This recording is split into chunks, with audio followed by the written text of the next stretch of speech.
निशोभा बालरंगी गोष्टीच्या चौथ्या सदरात मी तुम्हा सर्वांचं स्वागत करते.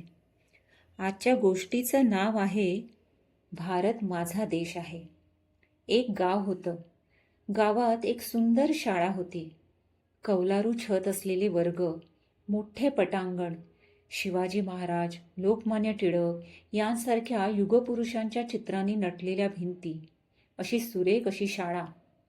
एक सांस्कृतिक प्रथा किंवा शासनाचा निर्णय म्हणून शाळा भरण्याआधी राष्ट्रगीत म्हणण्याचा एक नियम आहे.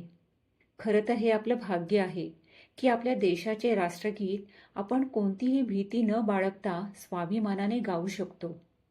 हो, हे झालं आपलं म्हणणं. पण माझ्या वर्गात असा एक खट्याळ मुलांचा गट आहे, तो कधीही राष्ट्रगीत म्हणण्यासाठी शांतपणे उभे राहत नाहीत. गेले 2 वर्ष मी त्यांची वर्ग शिक्षिका आहे आणि गेले 2 वर्ष मी त्यांना शिक्षा आणि ओरडा देऊन थकले आहे. पण त्या मुलांमध्ये काहीही बदल नाही. मी त्या दिवशी लोकमान्य टिळकांचं पुस्तक वाचत होते. त्यात त्यांनी लिहिलं होतं की देशप्रेम नसेल असा एकही व्यक्ती जन्माला येणे नाही. या वाक्याने माझं मन हेलावून टाकलं. खरंच असं असतं का? मग आजच्या पिढीला असं काय झालं की त्यांना राष्ट्रगीतासाठी उभं राहण्याचा पण कंटाळा येतो? दुसऱ्या दिवशी मनात एक विचार घेऊनच मी वर्गात शिरले. मी वर्गात 3 गट पाडले. सगळ्यात खट्याळ असलेले विद्यार्थी म्हणजे दिनू, गणू आणि सोनू यांना त्या गटाचे प्रमुख केले. मी त्यांना म्हटलं, मुलांनो, प्रत्येक गटाला एक प्रोजेक्ट बनवायचे आहे. दिनू, गणू आणि सोनूला नेहमीप्रमाणे मी काय सांगते याच्यामध्ये जराही रस नव्हता. मी त्यांना म्हटलं, सगळ्यात महत्त्वाचं म्हणजे ही एक स्पर्धा आहे आणि ज्याचं प्रोजेक्ट सगळ्यात चांगलं असेल त्यांना शाळेकडून एक विशेष पुरस्कार दिला जाईल आणि माझ्याकडूनही विशेष बक्षीस दिलं जाईल. पुरस्कार आणि बक्षीस हे शब्द ऐकल्यावर दिनू, गणू आणि सोनूचे डोळेच चमकले.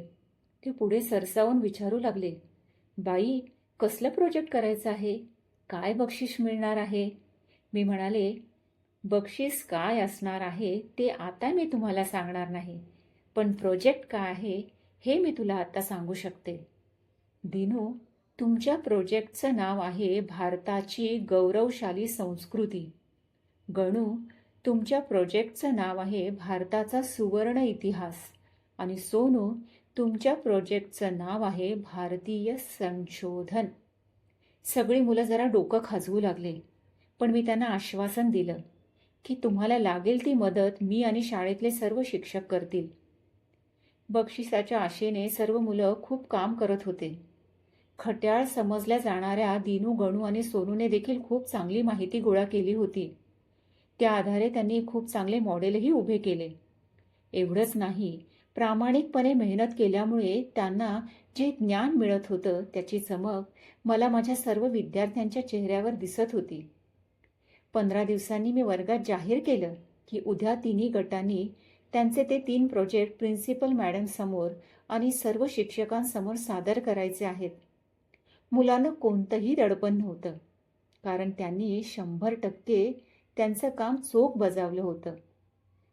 पण माझं काम बाकी होतं. त्या दिवशी सर्व मुलं त्यांचे मॉडेल शाळेच्या हॉलमध्ये सांगितल्याप्रमाणे टेबलावर ठेवून गेले.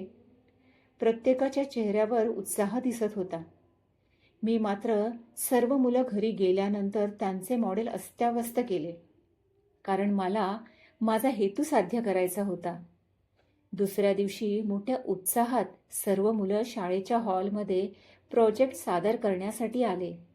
पण बघतायत तर काय, टेबलावरचे मॉडेल खाली पडले होते, अस्ताव्यस्त झाले होते. सर्व मुलांवर जणू डोंगरच कोसळला. दिनू, गणू आणि सोनू तर रडूच लागले. सगळ्यांच्या मनात एकच प्रश्न आला, आता काय करायचं? दिनू म्हणाला, बाई, माझ्या भारतीय संस्कृतीच्या अशा ठिकऱ्या का झाल्या? गणू म्हणाला, माझ्या भारतीय इतिहासाचे असे तुकडे कुणी केले हो? सोनू म्हणाला, आपल्या भारतीय संशोधनाचे अवशेष असे का विस्कटले आहेत? तिघेही खूप रडू लागले.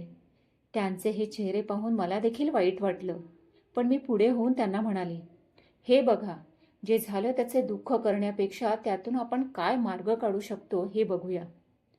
तुम्ही कागदपुठ्ठ्याने बनवलेली ही भारतीय संस्कृती, इतिहास आणि संशोधन याचे प्रोजेक्ट अस्ताव्यस्त झाले म्हणून इतके दुःखी होत आहात. विचार करा, ज्या स्वातंत्र्यवीरांनी आपल्या प्राणांची आहुती देऊन हा देश घडवला, तो देश आणि ही आजची पिढी अस्ताव्यस्त बघून त्यांना किती दुःख वाटत असेल. आपला राष्ट्रध्वज फडकवण्यासाठी ज्यांनी जीवाची बाजी लावली, त्या राष्ट्राचे राष्ट्रगीत गाताना तुम्हाला कंटाळा येतो. माझे हे शब्द त्यांच्या मनाला भिडले. सर्व मुलांना त्यांची चूक लक्षात आली. मी त्यांना म्हणाले, मी तुम्हाला 3 तासाचा वेळ देते. त्या वेळात तुम्ही तुमचे प्रोजेक्ट पुन्हा उभे करू शकता आणि ते आमच्यासमोर सादर करू शकता. या 15 दिवसात मिळवलेल्या ज्ञानाने आणि प्रामाणिकपणे मेहनत केल्यामुळे माझ्या विद्यार्थ्यांचं सोनं झालं होतं. क्षणाचाही विलंब न लावता सोनू, गणू आणि दिनू या तिघांनीही हे लगेच मान्य केले.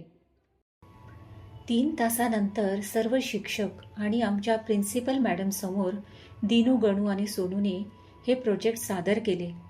मोठ्या अभिमानाने आणि आत्मविश्वासाने दिनू, गणू आणि सोनू म्हणाले, हा आहे आपल्या भारताचा गौरवशाली इतिहास, आपल्या भारताची गौरवशाली संस्कृती आणि अभिमान वाटावा असं संशोधन कार्य. मला खूप आनंद झाला. माझा हेतू साध्य झाला.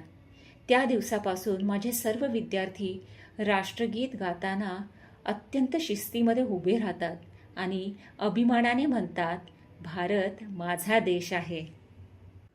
लहान मुलांमध्ये भाषेची गोडी निर्माण करण्यासाठीचे माझे हे प्रयत्न तुम्हाला आवडले असतील तर निशोभा या चॅनलला नक्की सबस्क्राईब करा.